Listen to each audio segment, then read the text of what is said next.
Hello students, मैं मुकेश पांडे। आज मैं आपको ये choose the right words from those given in brackets कराने चल रहा हूँ। देखिए, have you got a car, तो यहाँ होगा यस आई हैव या आई हैव गॉट। तो देखिए यहाँ होगा यस आई हैव। क्यों होगा? क्योंकि गॉट अपने बाद एक ऑब्जेक्ट लेता है, इसीलिए हम क्वेश्चन में, ठीक है, मतलब क्वेश्चन कर रहे हैं, शॉर्ट आंसर में हम क्या करते हैं, शॉर्ट आंसर में हम आई हैव का प्रयोग करते हैं और क्वेश्चन टैग में हम आई हैव का प्रयोग करते हैं, गॉट का प्रयोग नहीं करते हैं ना।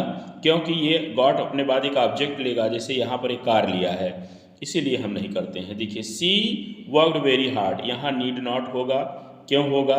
क्योंकि देखिए ये नीड्स नॉट, नॉट का प्रयोग जब नीड के साथ होता है तो देखो ये होता क्या है कि ये सेमी मॉडल ऑक्सिलरीज होता है। ये है आपका डेयर नॉट है, यूज टू है, ये सब सेमी मॉडल या सेमी मार्जिनल ऑक्सिलरीज कहलाते हैं।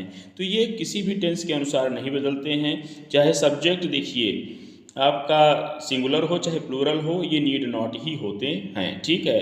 सी नीड नॉट या दे नीड नॉट, मतलब ऐसा नहीं है कि सी के साथ नीड्स लगा देंगे। ठीक, बात समझ में आ गई। He loves her very much, sentence affirmative है, इसलिए क्वेश्चन टैग निगेटिव होगा। और अगर सेंटेंस निगेटिव होता है तो क्वेश्चन टैग अफर्मेटिव हो जाता है। बात समझ में आ रही है?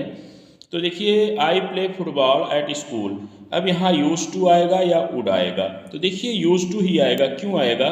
क्योंकि इसमें यह बताया गया है कि अगर पास्ट हैबिट या स्टेट को हम बता रहे होते हैं, जो कार्य अब नहीं हो रहा है, तो हम यूज टू का प्रयोग करते हैं, ठीक है। वुड का प्रयोग हम नहीं करते हैं। बात समझ में आ गई है कि नहीं आ गई है?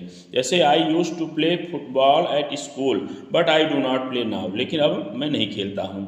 जैसे कि her hair use to be black in her youth but it is not black now, तो जो चीज़ पहले हुआ करता था लेकिन अब न होता हो तो यूज टू का प्रयोग करते हैं। This dog is mad you go near it, देखिए इसमें नीड नॉट या मस्ट नॉट, किसका यूज हम करेंगे?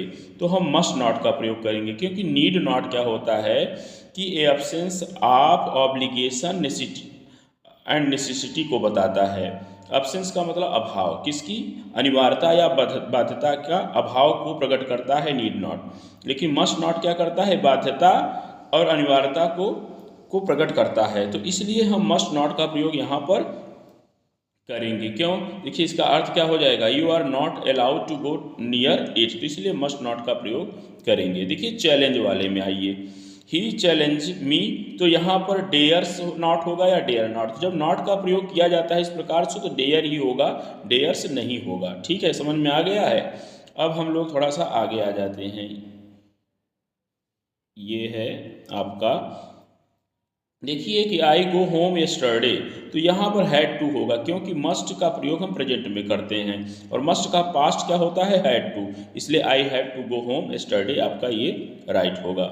अब यहाँ पर देखिए मे का प्रयोग, तो मे का प्रयोग आप समझ लीजिए कि the interrogative form of may is can, ठीक है।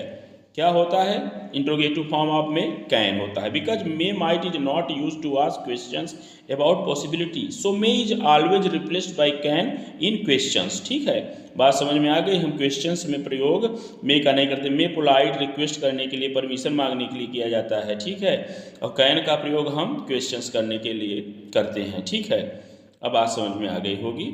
I help you tomorrow, can या शैल बी एबल टू, तो देखिए भविष्य में कार्य करने की क्षमता और कार्य की पूर्णता का बोध कराने के लिए subject shall oblique will be able to का प्रयोग करना चाहिए, कैन का नहीं, इसीलिए यहाँ पर शैल बी एबल टू का प्रयोग हम करेंगे। शट द डोर, इसको समझिए, पॉजिटिव रिक्वेस्ट या कमांड के साथ हम पॉजिटिव या negative question tag will you या वोंट यू आता है, मतलब हम शट द डोर के साथ दोनों लगा सकते हैं, विल यू भी लगा सकते हैं और वोंट यू लगा सकते हैं, पर निगेटिव रिक्वेस्ट कमांड के साथ सदा positive question tag will you ही आता है।